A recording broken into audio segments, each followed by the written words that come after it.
आ जाओ 5 पे, 17(2) के 5 क्लॉज पे. Any document other than the document specified in subsection 1A, not itself creating, declaring, assigning, limiting, or extinguishing any right, title, or interest of the value of 100 rupees or upwards to or in immovable property, but merely, underline, but merely, creating a right to obtain another document which will, when executed, cradle any such right in trust. कोई भी एक ऐसा document जो 1A का document नहीं है. 1A के document कौन सा था? पार्ट परफॉर्मेंस, लेकिन उसकी रजिस्ट्रेशन करानी जरूरी है. वो कहते हैं उसके अलावा वाला जो डॉक्यूमेंट जो है, जो खुद में कोई भी क्राडल नहीं क्रिएट करता है with regard to immovable property which is more than 100 rupees, it is merely creating a right. क्या राइट? कि जी ये डॉक्यूमेंट दे दो आप मुझे. एक डॉक्यूमेंट जो रजिस्टर कराना जरूरी नहीं है, वो डॉक्यूमेंट में ये लिखा गया है कि आप मुझे ये वाला राइट, ये डॉक्यूमेंट जो है दे दो. क्या वो डॉक्यूमेंट जिसके थ्रू मैं ये वाला डॉक्यूमेंट मांग रही हूँ उसको रजिस्टर कराने की जरूरत है? The answer is no. Why? Because we are merely creating a right to obtain another document. तो मैंने ये बोला कि ठीक है, I do not have that document. आपको ध्यान होगा सेक्शन 63 इंडियन एविडेंस एक्ट में हमने काउंटर पार्ट्स पढ़े. काउंटर पार्ट्स क्या होते हैं? एक ओरिजिनल यूनिफॉर्म प्रोसेस से डॉक्यूमेंट बनता है ओरिजिनल दो. मेरा साइन किया गया तुम्हारे पास, तुम्हारा साइन किया गया मेरे पास, और उसके रिगार्डिंग अगर मुझे तुम्हारे वाला डॉक्यूमेंट चाहिए तो मैंने नियरली ये लिख दिया कि ठीक है, ये डॉक्यूमेंट आप मुझसे ऑब्टेन कर सकते हो. दैट डॉक्यूमेंट इटसेल्फ, जिसमें मैंने ये एक्नॉलेजमेंट लिखी है कि तुम मुझसे ऑब्टेन कर लोगे, क्या इसकी रजिस्ट्रेशन रिक्वायर्ड है? The answer is no. Unless and until that document which I am saying कि आप ऑब्टेन कर लो, वो क्राडल क्रिएट करेगा लेटर ऑन, देन यस. ठीक है. So every document which is only not creating any cradle, which does not require registration, it is a mere document or it is a mere writing slip which provides that you can obtain another document. That slip does not require any registration. 5 clear है सबको? Sure. Next आ जाओ. हमने 6 पहले भी पढ़ा था, दोबारा समझा रही हूँ. Any decree or order of a court, brackets छोड़ दो, प्राइमा फेसाई कोई भी बच्चे जो डिक्री आएगी आपकी कोर्ट की, या कोई भी कोर्ट का ऑर्डर जो आएगा, अवार्ड जो आएगा, वो सब आपको रजिस्टर कराने की जरूरत नहीं होती. उसका रीजन ये है कि कोर्ट खुद उसमें सारे राइट्स आपके कन्फर करता है. आप सिर्फ अपना जाके रेवेन्यू रिकॉर्ड्स में चेंज कराते हो नाम, by showing that courts decree, courts decision. तो ऐसे केसेस के अंदर हम क्या करेंगे? एक्सेप्ट अ डिक्री और ऑर्डर. कौन सी डिक्री और ऑर्डर की हम बात कर रहे हैं? वो डिक्री और ऑर्डर जो कॉम्प्रोमाइज में आया है, बट वो इमूवेबल प्रॉपर्टी वो है जो सब्जेक्ट मैटर सूट का नहीं था. सपोज करो A was the subject matter of the property. A के कारण जो ये सब्जेक्ट मैटर वाला प्रॉपर्टी है, ये हमारे बीच में डिसाइड हो गया. जब बाद में एग्जीक्यूशन की बात आई तो उसने बोला ए प्रॉपर्टी की जगह आप ये बी प्रॉपर्टी जो है वो ले लो, उसकी सेम वैल्यू है. मैंने कॉम्प्रोमाइज कर लिया कि ठीक है बी दे दो. क्या B property subject matter of the original suit थी? The answer is no. Compromise हमने कराया. अब मुझे कैसे पता चलेगा? कोर्ट तो ये कहेगा ना कि ए डिक्री कराओ जी, जाके चढ़वाओ अपने नाम पे, तो मुझे जरूरत नहीं रजिस्ट्रेशन की. बट मैंने और तुमने अग्रीमेंट कर लिया कि नहीं हम बी वाली ले लेंगे. So for that you require registration. Clear है? Why? Because compromise deed does not require registration itself unless and until the subject matter of the property has changed. अगर subject matter of the property remains the same, means it would have been a property, और आपने compromise decree ली होती, court की stamp लगती है उसके ऊपर as per order 23, तो वो वैलिड मानी जाती, तब आपको रजिस्टर कराने की जरूरत नहीं थी. समझ में आ रहा है? क्लियर है? Compromise decree is as good decree as it is a decree which is on merits, right? As per order 23 of CPC. The only difference here is that because the subject matter of the property has changed in a compromise, that is why you require registration. Clear? Next. Any grant of immovable property by the government. Government कुछ जगहों पे immovable property grant करती है. Best example है वक्फ board की properties जो lease पे लेते हो आप, वो लीज रजिस्टर करानी पड़ती है. Grant here means immovable property है, सरकार की इमूवेबल प्रॉपर्टी है जो बाय गवर्नमेंट ऑफ एस्टीट मिलती है. उसको डॉक्ट्रिन ऑफ एस्टीट सुना है ना? डॉक्ट्रिन ऑफ एस्टीट ये होता है बच्चे कि जब भी आपका एक पर्सन की डेथ होती है and he leaves behind the property, property res nullius नहीं रह सकती, इसका मतलब ऑनरलेस नहीं रह सकती। अगर उसके बच्चे हैं, मतलब क्लास 1 एयर्स हैं, क्लास 2 हैं, एगनेट्स हैं, कॉगनेट्स हैं, तो उन पे जाएगी। अगर बाय चांस कोई भी नहीं है तो एज अ लास्ट रिजॉर्ट वो गवर्नमेंट टेक ओवर करती है और वो गवर्नमेंट की प्रॉपर्टी बन जाती है बाय डॉक्ट्रिन ऑफ एस्टीट। जब वो गवर्नमेंट की प्रॉपर्टी बनी तो गवर्नमेंट खुद तो वहां जाके कल्टीवेट नहीं करेगी, वो किसी ना किसी को देगी। जिस डॉक्यूमेंट के थ्रू वो इमूवेबल प्रॉपर्टी ग्रांट कर रही है फॉर एनी पर्पस, उसकी रजिस्ट्रेशन करानी जरूरी हो जाएगी। लेकिन कुछ जगहों पे जरूरी नहीं है। वो क्यों नहीं है? अगर तो बच्चे लीज हुई, लिखा है ना बी और सी क्लॉज को छोड़ के, तभी मैंने इसमें ऐड किया। क्लॉज सबसेक्शन 2 भूलना मत कि कंपलसरी रजिस्ट्रेशन की बात नहीं कर रहा है, अभी हम ग्रांट की बात कर रहे हैं। मैंने ग्रांट में लीज की बात की है। अगर तो लीज पे होगी वक्फ बोर्ड की प्रॉपर्टी, रजिस्ट्रेशन करानी जरूरी है क्योंकि वो सीधा लीज वाले में 17 सबसेक्शन 1 में आ जाएगा।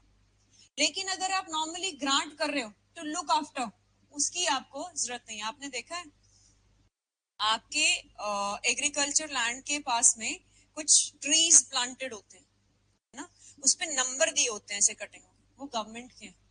आप क्या उनको सिवियर कर सकते हैं belonging to your own property? या उसके लिए कोई ऐसा डॉक्यूमेंट होता है जिसको रजिस्टर कराने की जरूरत होती है? नहीं।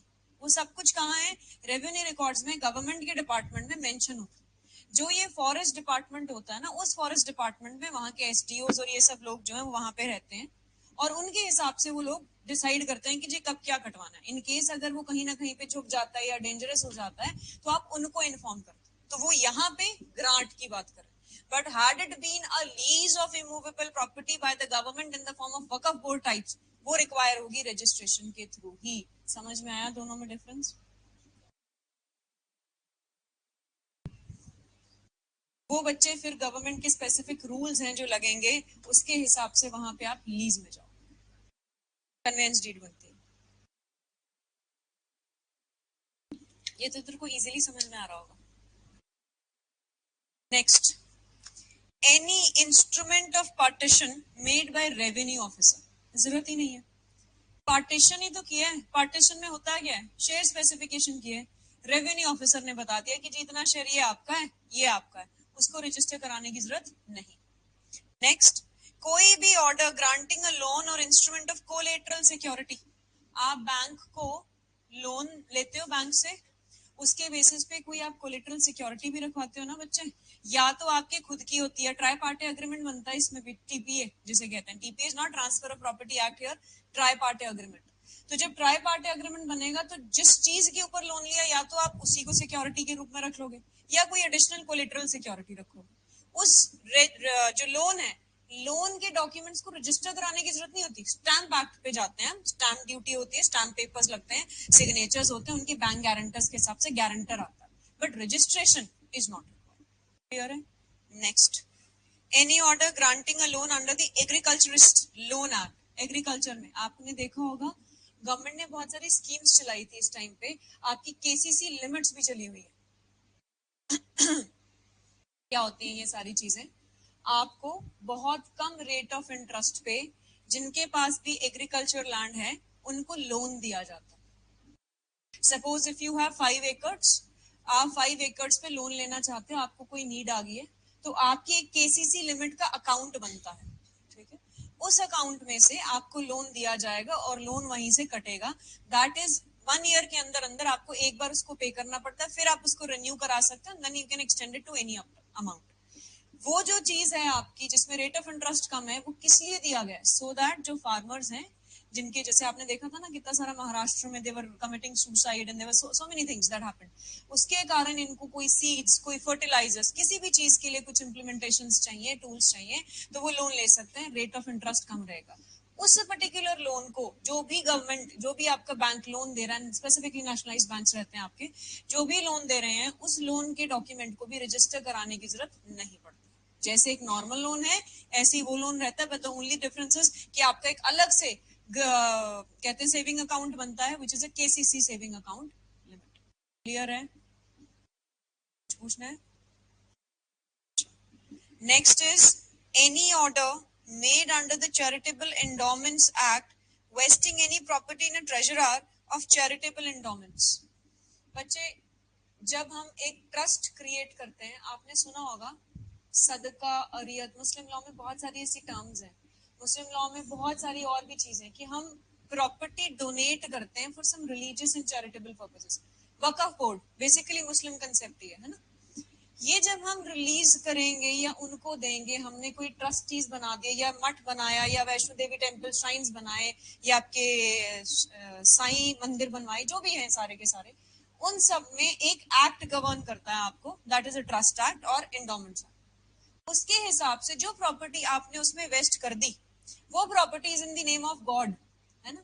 उसके रिगार्डिंग वो कहते हैं कोई भी order not regarding the property, means मैं ये नहीं कह रही कि प्रॉपर्टी जब नाम कर रहे हो वो तो आप दोगे, जैसे कल गुरसिमरन बता रही थी यहाँ पे कि हमने वो छोड़ रखी है प्रॉपर्टी बट अभी भी हमारे नाम पे। तो जब तो अगर आपने वो दे दी विद द इंटेंशन की नहीं it should be used for religious purpose, then you have no ownership.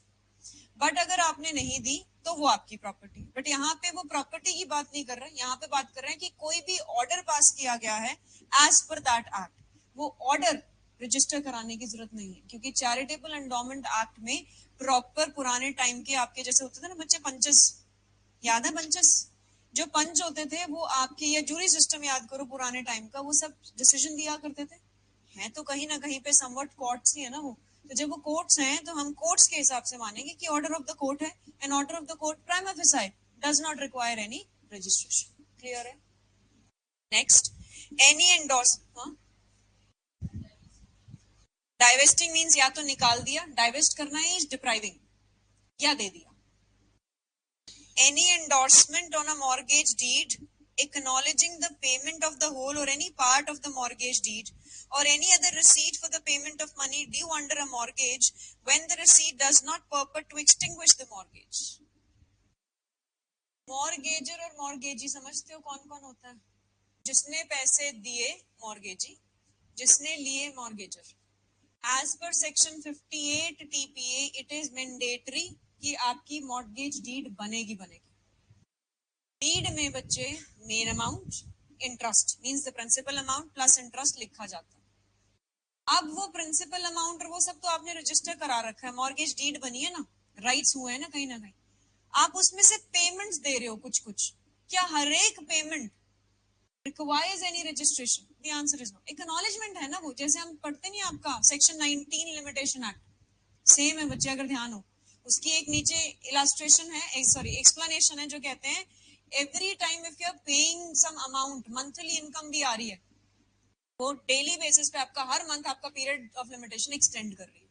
किसी ने लिमिटेशन, जिसने यहाँ नहीं पढ़ा है पहले तो ये बताओ, लिमिटेशन एक्ट जिन्होंने नहीं पढ़ा है समझो। सेक्शन 18 और 19 मोस्ट इंपॉर्टेंट है लिमिटेशन एक्ट के, जिसमें से मेंस का क्वेश्चन 1000% आता है। ठीक है, सेक्शन 18 सिंपल सी ये बात कहता है कि मेरा एक टाइम पीरियड है,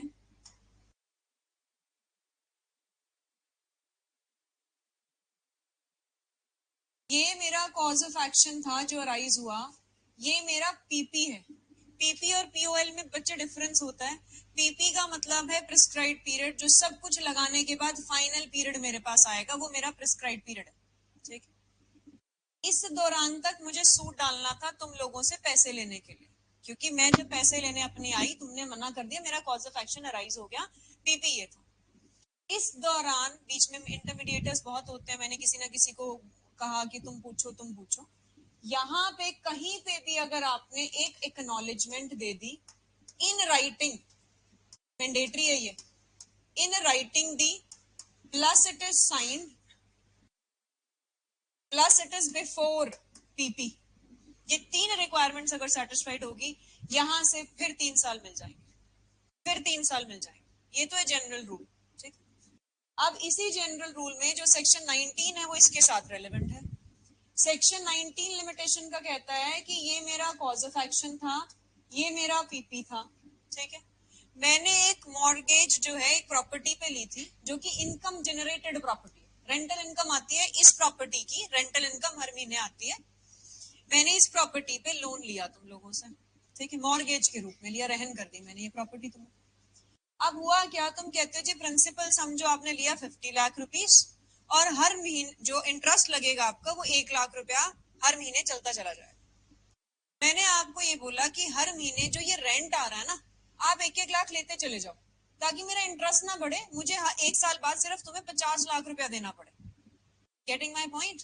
तो हो क्या रहा है कि जिस दिन कॉज ऑफ एक्शन अराइज हुआ मेरा कि नहीं दे रहे, मैं वो रेंटल इनकम तुम्हें दे रही हूँ कि वो ले लो, चलो मैं ये नहीं दे पा रही अभी 50 लाख। जैसे जैसे वो रेंटल इनकम वाया रिसीट, क्योंकि बैंक ट्रांजेक्शन है या कहीं ना कहीं आप रिसीट लिख के दे रहे हो, every month whenever you are receiving from every single month, again the fresh period of limitation is continued, again provided that payment should have been made before PP। समझ में आया? यही चीज वो यहाँ पे बोल रहे हैं। वो क्या कह रहे हैं कि कोई भी एंडोर्समेंट किया है एक मॉर्गेज डीड पे, एक्नॉलेज किया है किस चीज का, कि या तो आपने पूरी पेमेंट दे दी या आपने आधी पेमेंट दे दी, कहीं ना कहीं पे पार्ट दे दिया, और कोई और रिसीट दी है for the payment of money due under a mortgage. When the receipt does not purpose to extinguish, means आपने हाफ दिया, पूरी मॉर्गेज खत्म नहीं हुई है। मॉर्गेज कब खत्म होती है बच्चे? जब आप रिडम्पशन कर दो, फोरक्लोजर या सेल, या कुछ भी ना करो, आपने अमाउंट दे दी, आपने डॉक्यूमेंट्स वापस ले लिए और वहां पे लिखवाया है बकायदा that no amount is due, I am returning back the property. समझ में आ रहा है? तो ये चीज इसके साथ है। तो अगर आप चाहो तो लिख सकते हो इसको read with section 19 limitation act. Clear है? Last, any certificate of sale granted to the purchaser of any property sold by public auction by a civil or revenue officer। आप ये भी ध्यान से सुनो, सेक्शन 64 सोगा है आपका, ऑक्शन सेल, इसके साथ हमेशा देखो कितनी लिंकेजेस हैं। 73 सीपीसीबी में पढ़ती हूँ, रेटेबल डिस्ट्रीब्यूशन। अब होगा कैसे वो समझो। मैंने लोन लिया, ठीक है, और इसके हिसाब से मैं लोन नहीं दे पाई, आपने क्या किया, आपने बोला सेल लगा दो। जब मैं सूट फॉर सेल डालूंगी ना बच्चे, तो सेल कौन करेगा? कोर्ट करेगा। अब तुम लोग हो कोर्ट, कोर्ट में जब ये ऑर्डर आया कि yes this property should be sold and the proceeds of the sale should be given to the person concern जो रियली में रिक्वायर्ड है, आप एडवर्टीजमेंट करोगे सबसे पहले एज अ कोर्ट। एडवर्टीजमेंट करने पे खर्चा तो आएगा ना, पब्लिक नोटिस किसी न्यूज़पेपर में, कोई और जगहों पे आप पब्लिश कराओगे, may be by sending some persons concerned, आप बीटिंग ऑफ द ड्रम्स, कुछ भी ऐसे करके आप सिस्टम करोगे। ऑक्शन ऑफिसर भी होगा, ठीक है, ऑक्शनियर्स जो है वो ऑक्शन ऑफिसर होगा, पूरा अरेंजमेंट होगा। ऑक्शन देखी होगी कभी मूवीज में, पूरा अरेंजमेंट होगा। वो सब कौन कराएगा? कोर्ट कराएगा। Suppose the amount which is to be taken is 70 lakh rupees with interest and the value of the property is 1 CR, और कोर्ट को ये सब खर्चा करने में, सब कुछ करने में 1.5-2 लाख रुपया लग गया। सबसे पहले court as per section 73 CPC अपना 1.5 लाख रुपया पहले रख लेगी। कोर्ट कभी नहीं छोड़ती किसी का पैसा, तो क्या दे दे वापस। अब बच्चे उसके पास जितने, उसमें से क्योंकि सरप्लस अमाउंट है तो उसमें से वो क्या करेगा, 70 उसको दे देगा। सो इन टोटल सपोज करो से in round figure 72 lakh rupees लग गए 1 CR में से। अब आपके बचे कितने? 28 किसको मिलेंगे? वापस जिसकी प्रॉपर्टी थी। अब अगर नेगेटिव में जाऊं कि प्रॉपर्टी थी 50 लाख की, लेना था 70 लाख, सबसे पहले तो कोर्ट अपना निकालेगी 2 लाख, कितने बच गए? 48 दे देगी उसको कि बाकी तू और कहीं से कुछ ले ले, मिलता हो तो 48 यहाँ से मिल गया। Getting my point? This is what they are saying कि अगर ऑक्शन सेल है तो कोर्ट के थ्रू होगी, बट जो बच्चे ऑक्शन सर्टिफिकेट है ना आपका, वो नहीं रजिस्टर कराने की जरूरत है। हाँ, जब आपको वो प्रॉपर्टी बेच दी जाएगी, जो परचेजर लेगा, जो बिडर लेगा, उसको जो सर्टिफिकेट इशू होगा, वो certificate does not require registration, but of course the purchaser will have to show कि जी via this certificate I have got this property, now register that property in the form of an auction sale deed. Clear है सबको? Online students अब ये सारे पढ़ने हैं। इसमें जो 6 है ना बच्चे, 6 को एक्सेप्ट वाले को कर लेना मेंशन कि ये रजिस्ट्रेशन रिक्वायर्ड है अदरवाइज इसमें किसी भी चीज में रजिस्ट्रेशन रिक्वायर्ड नहीं है. जहां पे मैंने वर्ड्स अंडरलाइन कराए हैं बट मियरली इनके ऊपर पीटी में क्वेश्चंस आते हैं. प्लीज मेक श्योर कि आप इसका प्रॉपर एक फ्लो चार्ट बनाएं. फ्लो चार्ट बना के लिखें कि सेक्शन 17 कैसे डील करता है. एक हाईलाइट कर देते हैं आपको. सेक्शन 17 सबसे पहले लिखना 1 की फर्दर बाइफर्केशंस. ठीक. फिर 1A read with 53A TPA, इसको एक्सप्लेन करना. ये पूरा एक पेज ले लेगा आपका. देन 17 का 2 में जितनी भी बाइफर्केशन है विद द एक्सेप्शंस. क्लियर है. प्लीज ये फ्लो चार्ट बना लेना, आपको इसी में से पेपर में आएगा. अब आ जाओ एक बार एक्सप्लेनेशन के ऊपर और फिर third part which is very important. आ रहा है समझ में. Last explanation. A document purporting or operating to effect a contract for the sale of immovable property shall not be deemed to require or ever to have required registration by reason only of the fact that such document contains a recital of the payment of any earnest money or of the whole or any part of the purchase money. क्या है इसका मतलब? एक document है आपने बनाया, उसमें आपने लिखा कि ए जो है अपनी प्रॉपर्टी, ये वाली डिस्क्रिप्शन वाली प्रॉपर्टी बी को बेचना चाहता है और उसके बदले में उसने इतना बयाना जो है मुझे दे दिया है और उसने बोला है कि ये अमाउंट में ऐसे ऐसे दूंगा. क्या ये डॉक्यूमेंट को रजिस्टर कराना जरूरी है? कभी भी ये लिख लेना यहाँ पे, चाहे हिंदी में लिखो चाहे कैसे लिखो, बयाने को रजिस्टर नहीं कराते. डॉक्यूमेंट को, जो सेल डीड का डॉक्यूमेंट है उसको रजिस्टर कराते. क्लियर है जी. अब थर्ड, ये थोड़ा सा technical. Authorities to adopt a son. 1908 का लॉ है बच्चे. Now even son includes daughter. ठीक है. हिज और हर, जैसे हिज हर इंक्लूड करता है ऐसे सन डॉटर इंक्लूड करता है. Executed after first day of January 1872 and not conferred bye will, मतलब वसीयत नहीं है, shall also be registered. Authority to adopt. अब जब क्वेश्चन आता है ना, आपको वही आता है whether adoption deed is required to be registered or authority to adopt is required to be registered.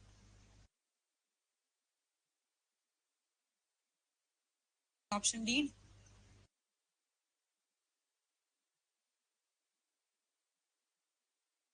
आप अडॉप्शन के लिए जाते हो, है ना, डीड बनती है.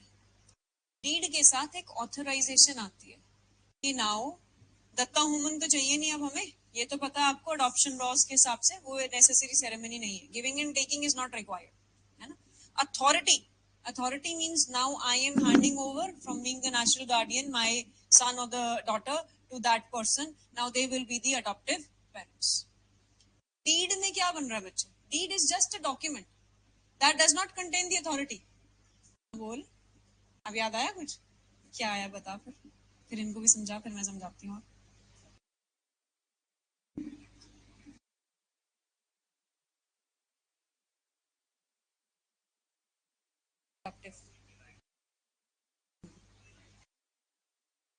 यस, रहती है, लेकिन अथॉरिटीज जो हैं वो. सेक्शन 12 है हिंदू अडॉप्शन और मेंटेनेंस एक्ट. ठीक है. वो ये कहता है कि once a child has been adopted, all the rights with his natural born family is severed. ठीक है. But there are certain restrictions. Likewise, he cannot marry into that. कोई प्रॉपर्टी जो ऑलरेडी बिफोर अडॉप्शन वेस्ट हो चुकी थी उससे उसको diverse नहीं किया जा सकता. So on and so forth. Deed में तो आपने लिखा क्या है? Deed is just a document बच्चों. उस डॉक्यूमेंट में क्या लिखा है कि जी ये बच्चा अब इनके पास जा रहा है, इस जगह से इस रिलेशन में कन्वर्ट हो रहा है, वो बायोलॉजिकली अडॉप्टिव पेरेंट्स है, आज से ये इनके पेरेंट्स होंगे. बट अथॉरिटी में क्या दिया गया? Authority means that we have been authorised by the state by the legal authorities कि जी अब ये पर्सन जो है ये हमारा पर्सन कहलाएगा.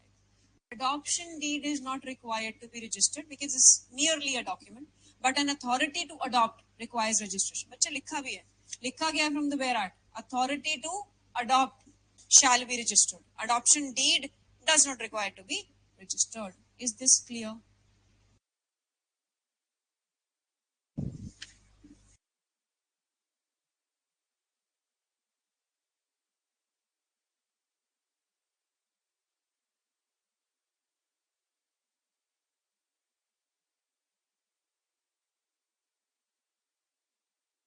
आई एम चेकिंग कि क्या क्या और लिखवाना है आपको इसमें.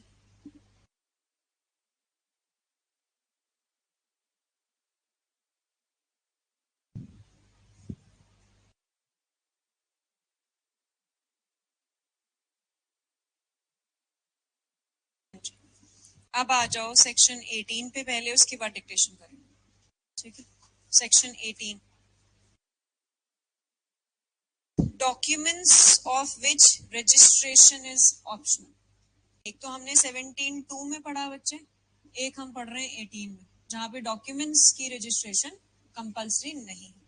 कौन कौन से डॉक्यूमेंट्स है पढ़ो जरा one by one, starting from Nivedita, then Divyam and then the others. पढ़ो.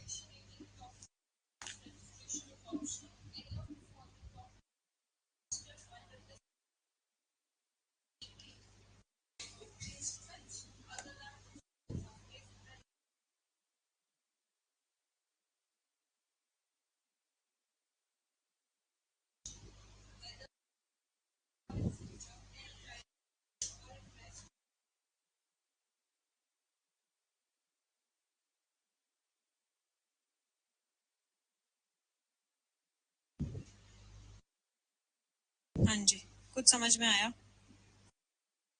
कोई भी ऐसी प्रॉपर्टी जो इमूवेबल है, जो लेस देन 100 रुपीज है, ठीक है, वो जो है वो ऐसा इंस्ट्रूमेंट है जो कि गिफ्ट नहीं है, जो कि विल नहीं है, और जो कहीं ना कहीं पे पर्पट क्रिएट करता है कोई भी क्रैडल प्रेजेंट और in future with regard to vested और कंटिजेंट, रिक्वायर है रजिस्ट्रेशन. क्यों? Because the property is less than 100 rupees. Next पढ़ो जी.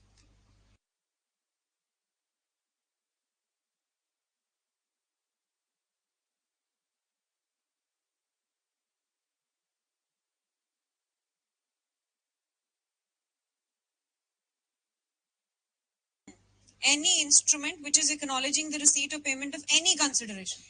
कोई भी कंसिडरेशन दे रहे हो, किसी भी तरीके की कंसिडरेशन दे रहे हो, जरूरत ही नहीं है. हमने पीछे भी पढ़ा था 17(2) में कि अगर हम कोई कंसिडरेशन की बात करें, कोई रिसीट की बात करें, जैसे मॉर्गेज में, क्या उसकी रजिस्ट्रेशन जरूरी है? The answer is no. Next.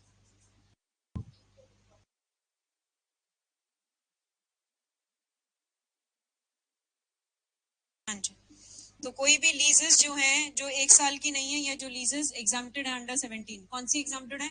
अगर स्टेट गवर्नमेंट चाहे तो 5 साल के लिए लीज को एग्जाम्प्ट कर सकती है. अगर वो एग्जाम्प्टेड है उनको छोड़ के बाकी सब लीजेस की जरूरत नहीं है, which is less then 1 year. Next.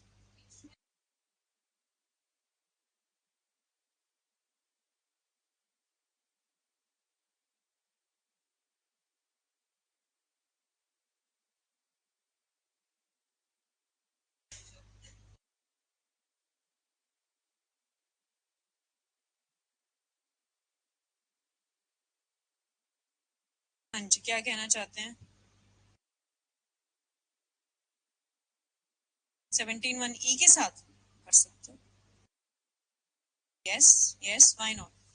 यहाँ पे लिखा है कोई भी इंस्ट्रूमेंट जो आपको ट्रांसफर कर रहा है, असाइन कर रहा है, कोई डिक्री और order of the court award जिसमें वो क्रैडल कर रहा है, बट वो प्रॉपर्टी कितनी वैल्यू की है? Less than 100. नेक्स्ट.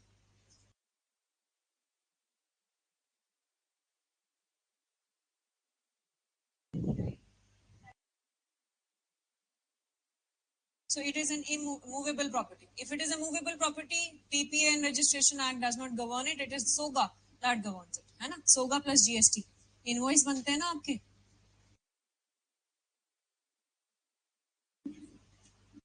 इंस्ट्रूमेंट जो मूवेबल है. हाँ. बिल. बच्चे, अगर मूवेबल प्रॉपर्टी है और लेस देन 100 है तो उसको जरूरत नहीं है. Otherwise gift with regard to movable property which is more than 100, उसकी तो रजिस्ट्रेशन सर्टिफिकेट होता है. लेस देन 100 नहीं होगा. आगे विल्स.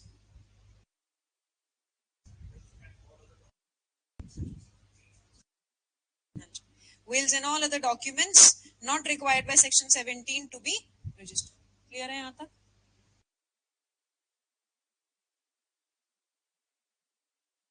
18 का B and 17 का C.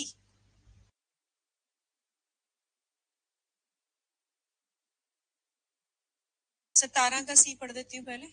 Non-testamentary instruments which acknowledge the receipt or payment of any consideration on account of creation, declaration, assignment, limitation, extinction of any such right or interest.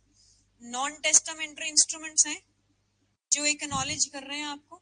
और 18 का तूने बोला B है ना, बी ना. Instruments acknowledging the receipt और payment of any consideration on account of the creation, declaration, assignment, limitation or extinction of any such right, title or interest. This B has reference with A of 18. Instrument words and non testamentary instruments में बच्चे बहुत फर्क है. Instrument और document में भी बहुत फर्क है. आप समझो क्या होता है इसका. एक तो टेस्टामेंट्री डॉक्यूमेंट है, वो तो विल है, वो तो एक्सक्लूडेड. इसके बाद आगे आपके कुछ ऐसे डॉक्यूमेंट्स जो सारे डॉक्यूमेंट्स. लाइकवाइज अगर आपने एसआरए पढ़ा हो तो कैंसिलेशन ऑफ इंस्ट्रूमेंट्स होता है, recession and rectification of instrument होता है. Instrument means whatever is in writing. याद है एसआरए में पढ़ रखा है. तो ये वो इंस्ट्रूमेंट की बात कर. नॉन टेस्टामेंट्री इंस्ट्रूमेंट्स में हमने वो स्पेसिफिक चीजें कर दी जहां पे हमारा स्टैम्प पैड साथ में लग जाए. दैट इज वाई वहां 17C इसलिए ये लग रहा है. अगर इंटेंशन सेम होती तो वो नॉन टेस्टामेंट्री लिखते फिर सेम हो जाता सब कुछ. तभी उन्होंने डिफरेंशिएट किया है non testamentary instrument which means non-testamentary instrument is a specific kind of a document which requires stamp duty also. Instruments are broader in term which does not require, which may be in your notebooks also, that may also be considered to be an instrument. क्या contract stamp paper पे बनना जरूरी है, लेकिन क्या आपको जब transfer करना हो या कुछ करना स्टैम्प पेपर लेना जरूरी है. That is non testamentary instrument. Clear? ठीक है. इसमें बच्चे इंस्ट्रूमेंट और document can be anything. Likewise your 164 का confession is a document, but it cannot be construed as an instrument because instrument are those kinds of documents which create certain rights, obligations. वो instruments. But जो instrument हमने लिखा जैसे contract in writing लिख दिया, but 164 नहीं, acknowledgement in writing कर दिया, दैट में also be a document slash it में be an instrument also. Clear है? ठीक है. पहले एक लिखो, एक जजमेंट जो मैंने पहले नहीं लिखवाई हुई है, पहले उस पे लिख लो फिर आगे चलेंगे.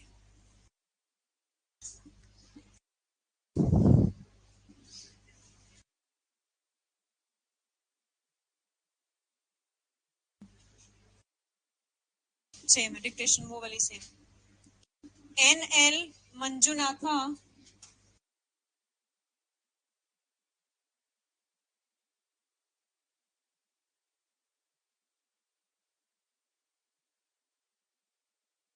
लिखवाया हुआ है क्या?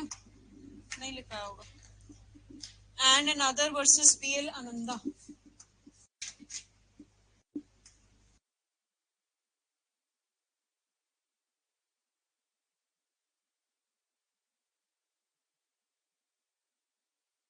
Twenty 23.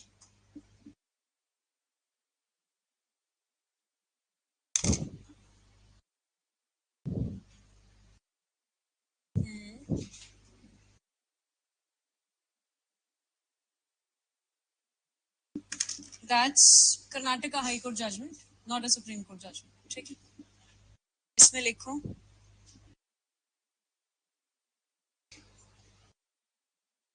it has been held that an adoption deed, इसको आप अपनी तरफ भी रोटेट कर लेना अगर आपको लग रहा है तो, an adoption deed or registered document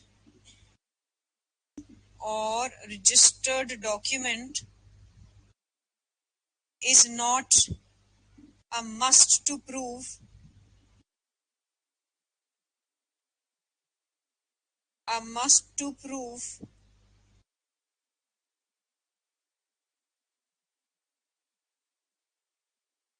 the adoption of a child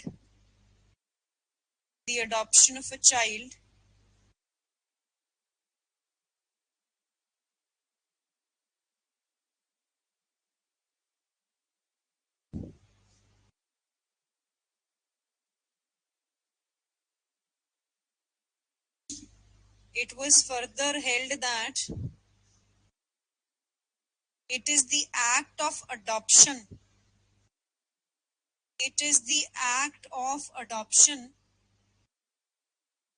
and not the adoption deed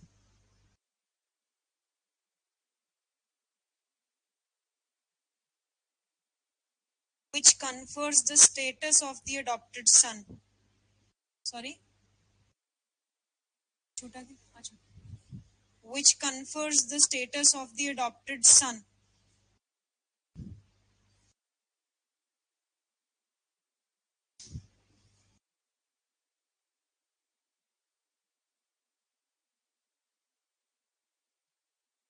See if something else is to also be dictated.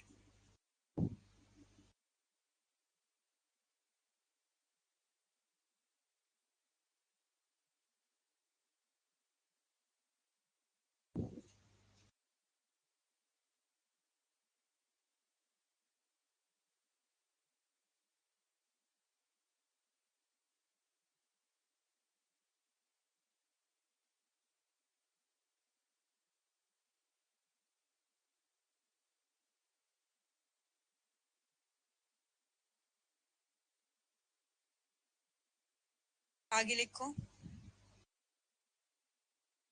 Even section 17 of the Registration Act. Even section 17 of the Registration Act does not provide for compulsory registration. Yes. Even section 17 of the Registration Act 1908 does not provide for compulsory registration of an adoption deed.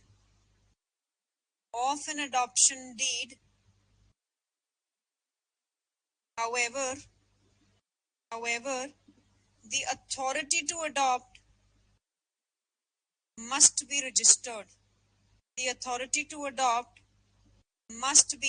registered.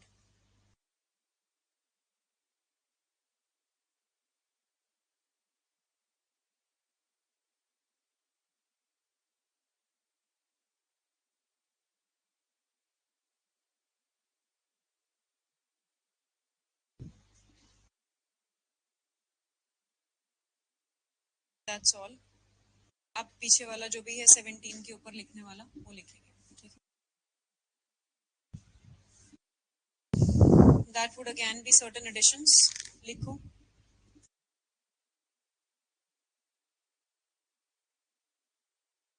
Leases वाला. अच्छा, non testamentary instrument transferring and creating. कल आपको एक चीज समझाई थी इसमें मैंने कि कोई भी ऐसा इंस्ट्रूमेंट जो ट्रांसफर या असाइन कर रहा है राइट्स या ऑर्डर है किसी कोर्ट का या कोई अवार्ड है. कौन कौन सी एग्जांपल दी थी यहाँ ड्रॉ करके. Family arrangements. But as a family arrangement it does not require registration. ठीक है. But if it has been got the stamp of a court तो उस केस के अंदर वहां पे आपकी रिक्वायरमेंट कोर्ट डिक्री के साथ आ जाए, कोर्ट का ऑर्डर आ जाएगा. वो कहते हैं यहाँ पे वो सारे के सारे ऐसे नॉन टेस्टामेंट्री इंस्ट्रूमेंट्स जो या तो आपको ट्रांसफर कर रहे हैं या कोई ना कोई राइट्स असाइन कर रहे हैं किसी डिक्री के थ्रू. कोर्ट के ऑर्डर के थ्रू या अवार्ड के थ्रू, व्हेन सच डिक्री और ऑर्डर और award tries to cradle in present or in future any right, title or interest, whether vested or contingent, then it requires registration. Court की decree, अभी भी बोल रही हूँ, रजिस्टर नहीं करानी, बट कोर्ट की डिक्री के थ्रू जो राइट कन्फर किया गया है, उस राइट को उस डॉक्यूमेंट के थ्रू जिसमें कन्फर किया गया है उसको रजिस्टर कराना मैंडेटरी है. उसके एग्जाम्पल्स अभी लिखवा रही हूँ. आगे लिखिए. आगे चलो.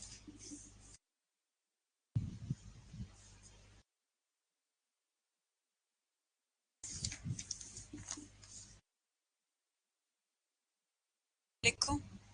Section 17, subsection 1. Section 17, subsection 1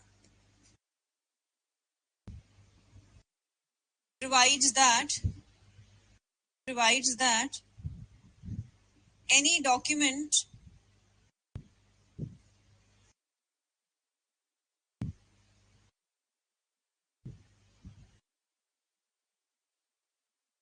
which has been specified under clauses A to E, requires compulsory registration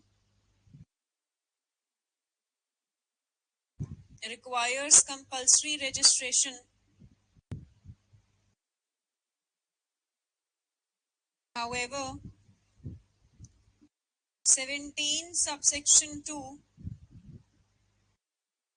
17 subsection 2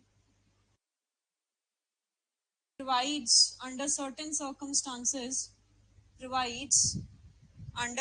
circumstances optional registration.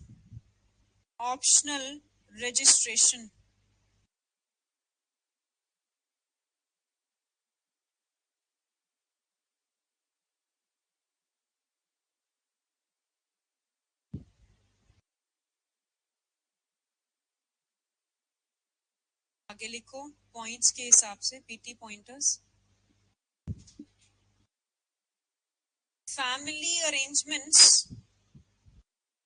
can be oral or can be in writing. Family arrangements can be oral or can be in writing.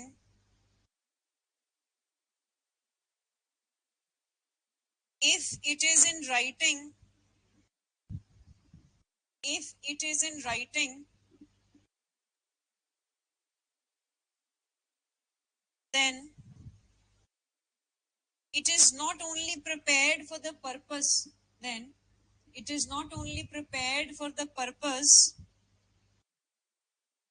of being used as a document on which future title of the parties be founded. Rather, it is prepared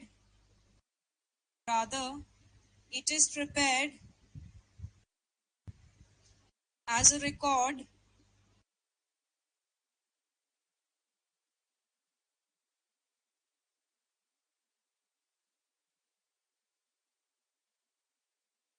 However, when the parties reduce the family arrangement, what is to be repeated? Last में क्या लिखा है? It is prepared as a record. Rather, it is prepared as a record.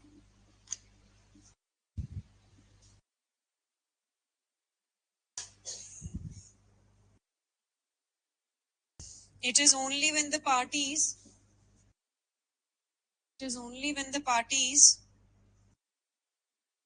reduce the family arrangement in writing. Reduce.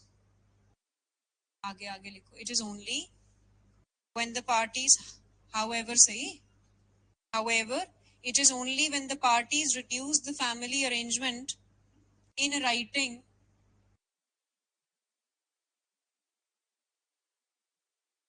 with the intention with the intention that it should be used as a document of title, with the intention that it is to be used as a document of title,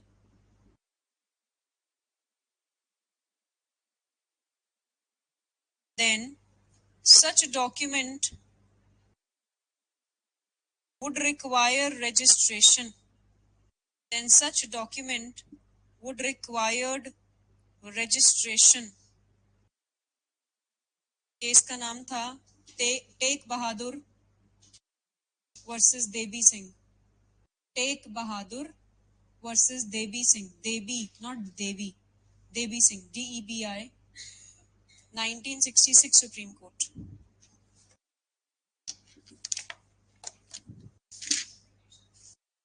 1966 Supreme Court.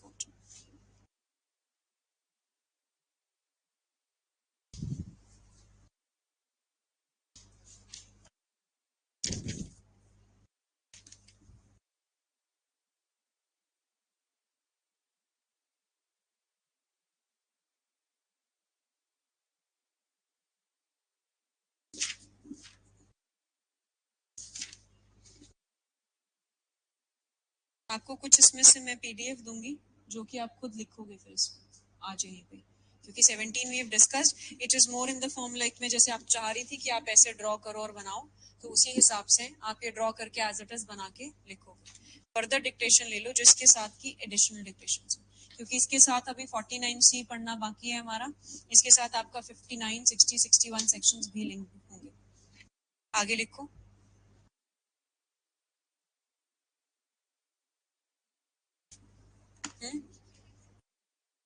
PT pointers तो खत्म है, एक एक line है. Family arrangement में वो पूछ सकते हैं. So family arrangement as a general rule does not require registration. But if it is a document which is creating a title, क्योंकि creation आ गई, then it requires registration. Right? आगे लिखो. क्या रिपीट कर दूं? क्या लिखा है whoever के बाद मैंने? However, बोलना क्या लिखा है? However, it is only when the parties reduce the family arrangement in a writing with the intention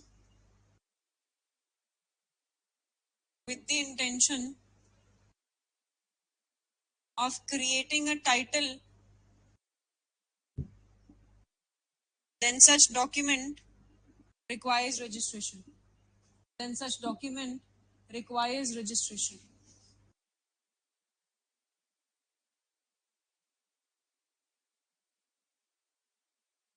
Next लिखो. Consent decree does not require registration. Consent decree does not require registration.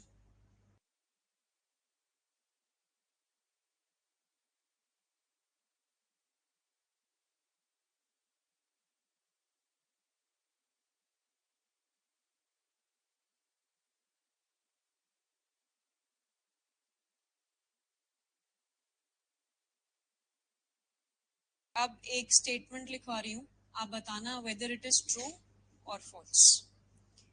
If a compromise is entered into in respect of an immovable property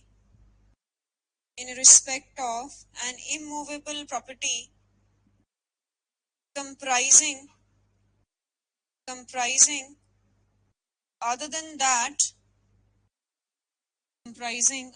that which was the subject matter of the suit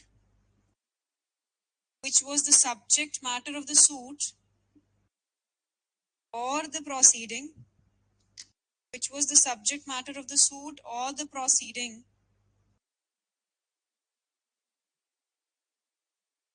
the same would require registration. registration. True or false? True? Why false?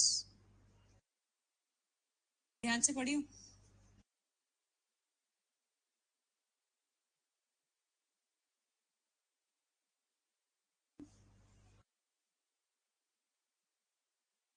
मैंने लिखवाया other than what was the subject matter of the suit. लिखवाया है क्या?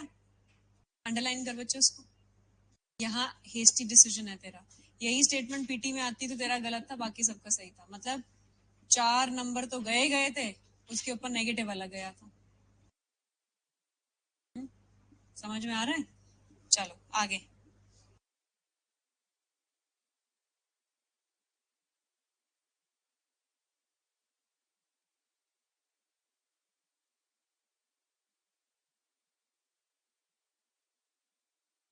हाँ जी लिखो. whether partition deed whether partition deed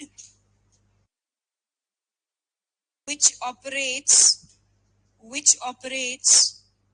or is intended to operate or is it intended to operate or create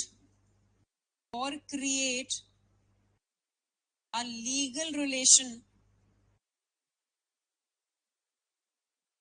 requires registration.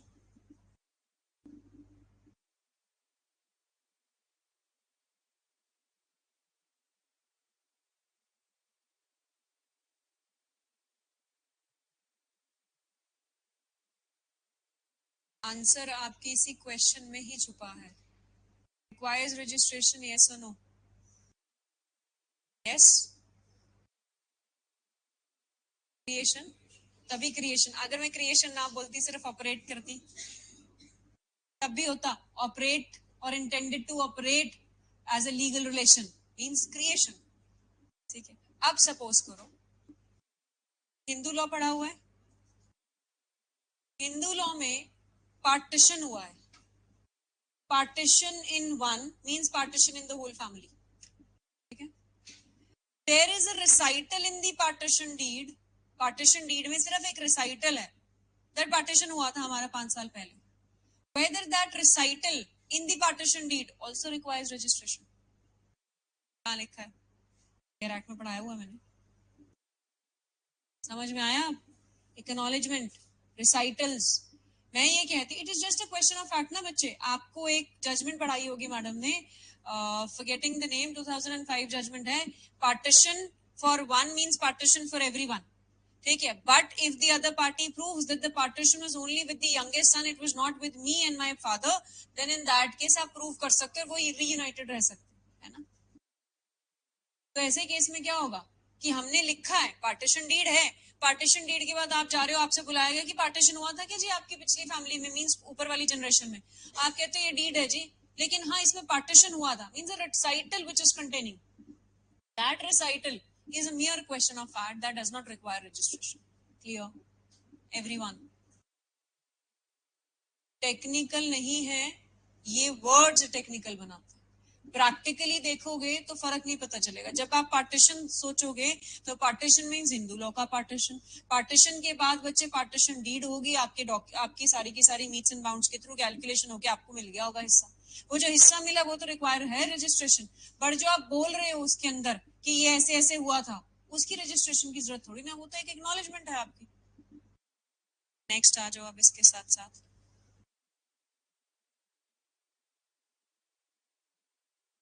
whether power of attorney whether power of attorney requires registration. क्यों? Right confer करती है.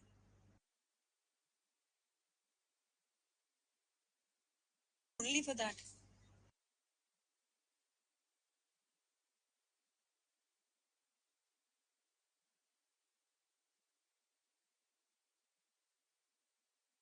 I am saying a general power of attorney is always registrable. Question पे ध्यान दिया करो ना. Power of attorney ले ले चल. Be it a special attorney, power of attorney, be it general power of attorney, any attorney, जो भी पावर ऑफ अटॉर्नी है, क्या वो ऑलवेज रजिस्ट्रेबल है? फिर अब मैं स्पेशल बोलूं जनरल बोलूं, फर्क क्या पड़ेगा बताओ? वर्ड ऑलवेज से फर्क पड़ेगा। आपकी पावर ऑफ अटॉर्नी क्यों दी जाती है?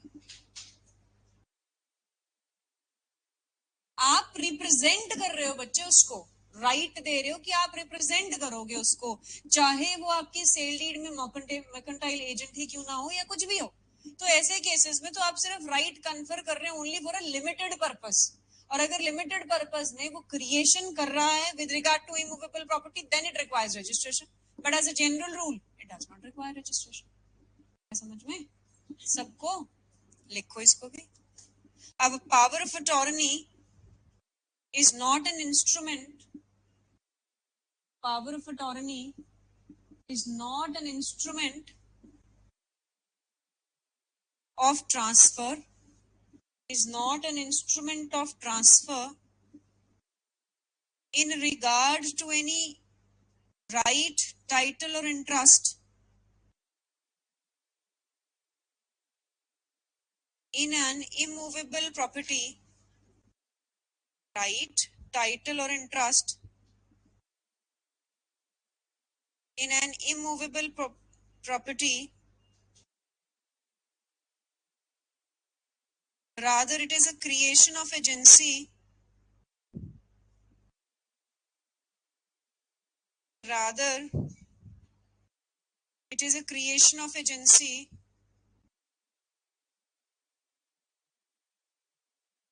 wherein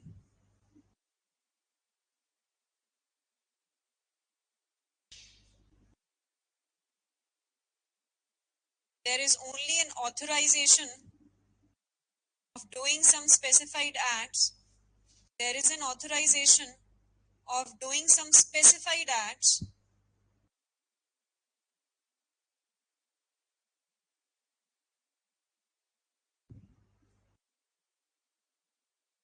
then it does not require registration.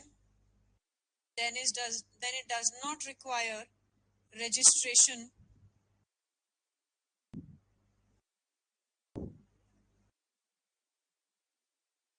इसका नाम है Suraj lamp and industries, Suraj lamp and industries versus state of Haryana 2012 Supreme Court, versus state of Haryana 2012 Supreme court.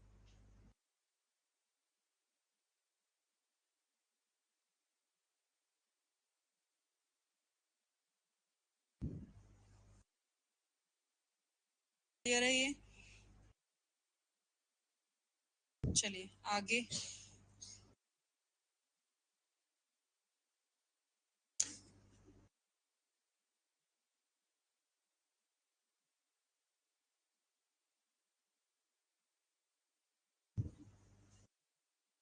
अब इसी में से लिखेंगे, नोट्स में से।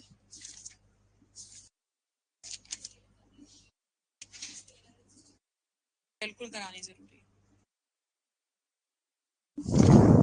इसका ना। आप वो पीडीएफ बनाओ, only up till this much page. PDF और ये आप लिखोगे सेक्शन 18। हाँ, उससे पहले आपको जो टास्क दिया था मैंने कि आप पार्ट 2 चैप्टर 2 पढ़ के आना, पढ़ा है रजिस्ट्रेशन एक्ट? क्यों? इधर वाले से क्यों नहीं पढ़ा भाई? मैंने आपको ये बोला है बच्चे कि ये टास्क है, पढ़ लो, कोई चीज नहीं समझ में आएगी तो मैं यहाँ समझा दूँ। अब आपका जो टास्क है वो करो आप, कि आप पहले पार्ट 1 पार्ट 2 पूरा पढ़ के आओगे, ठीक है? पार्ट 3 हम अभी खत्म कर देंगे, जाएगा खत्म। पार्ट 3 में आज खत्म करूंगी आपका, फिर will shift to part 4 tomorrow. Once part 4 is over, 49C और ये सब के साथ आपका रजिस्ट्रेशन फिर ज्यादा नहीं बचेगा। It's more like a bare reading. Main provision जो 17 था वो अच्छे से समझ में आ चुका, ठीक है? अब आ जाओ आप 19 के ऊपर। पढ़े 19 सेक्शन को पहले? 19 सेक्शन कहता है documents in language not understood by registering officer. If any document duly presented for registration be in a language which the registering officer does not understand and which is not commonly used in the district, he shall refuse to register the document unless it is accompanied by a true translation into a language commonly used in the district and also a true copy. Clear है ये तो?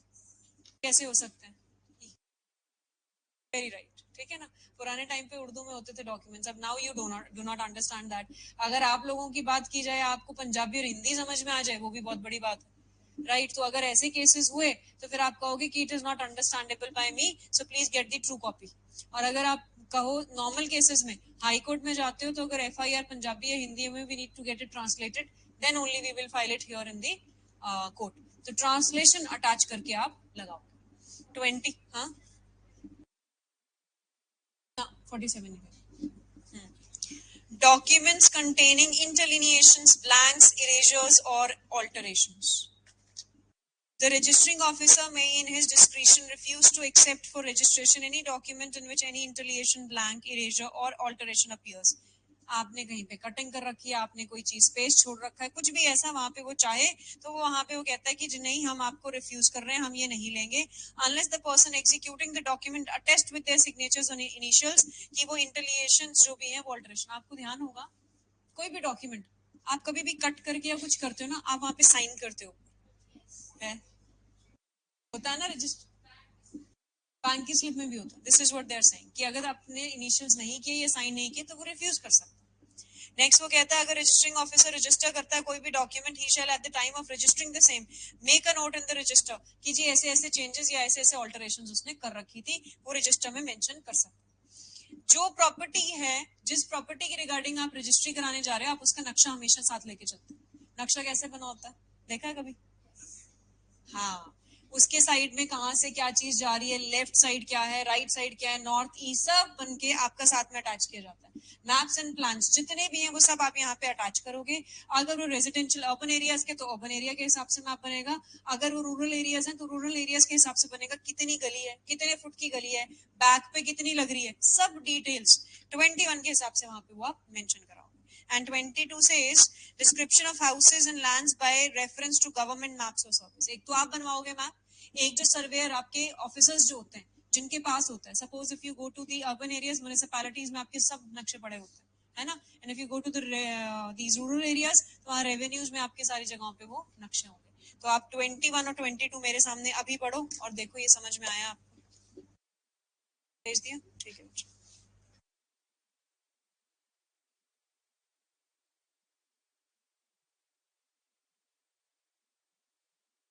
ये जो है document ये 2024 वाले ही लगा रहे हैं ना रजिस्ट्रेशन सिर्फ.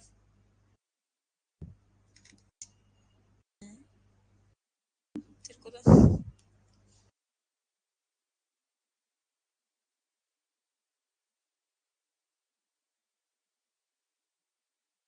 जिसको ना मिले वो मुझसे पूछ लीजिएगा. 2024 में आपको जा चुका है रजिस्ट्रेशन के नोट्स आपके, ठीक है. ये आपने लिखने और ये वाले पढ़ो अभी के अभी.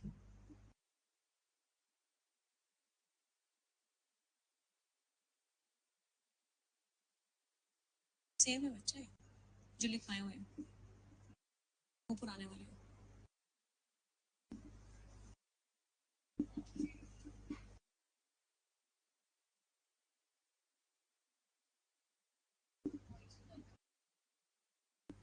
बिल्कुल बिल्कुल होता है, वो सारा होता है. किसके सेक्शन की? 22 की. अच्छा. Save as otherwise provided by any rule made under subsection 1. Failure to comply with the provisions of sub 21 section, subsection 2 and 3 shall not disentitle a document to be registered. Just because आप subsection 2 और subsection 3 के हिसाब से 21 में describe नहीं कर पाए, ये एक ग्राउंड नहीं है कि आपका डॉक्यूमेंट के लिए हम आपको डिसएंटाइटल कर देंगे कि रजिस्टर नहीं करेंगे. That can not be the sole ground. अगर बच्चे तेरी प्रॉपर्टी आइडेंटिफाई हो सकती है, ठीक है, और 21 के 2 और 3 के हिसाब से नहीं करी बट फिर भी आइडेंटिफाइड है, तो हम उसको ये नहीं कहेंगे कि हम रजिस्टर नहीं कराएंगे. ठीक है.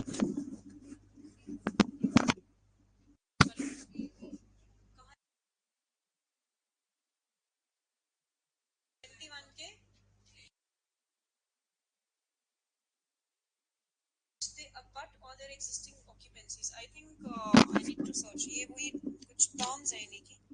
Let me search and tell you what purpose they have used it.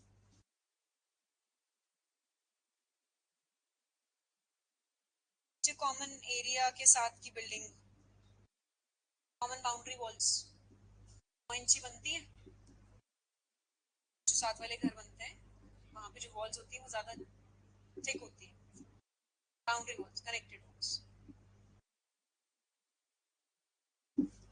22 का सेकंड नहीं समझ में आया? नहीं, आप बताएं फिर मैं कंफर्म करूँ क्या समझ में आया.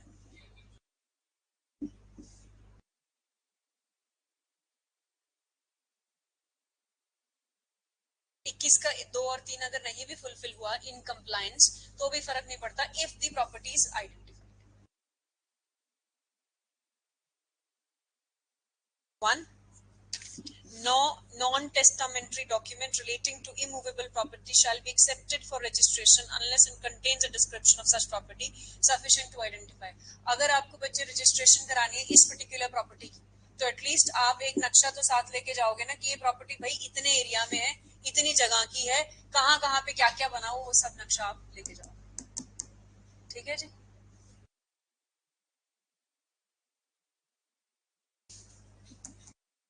क्रिमिनोलॉजी में भी ना नक्शे बनते हैं, तेरे को पता है? बस वो इंसानों के बनते हैं.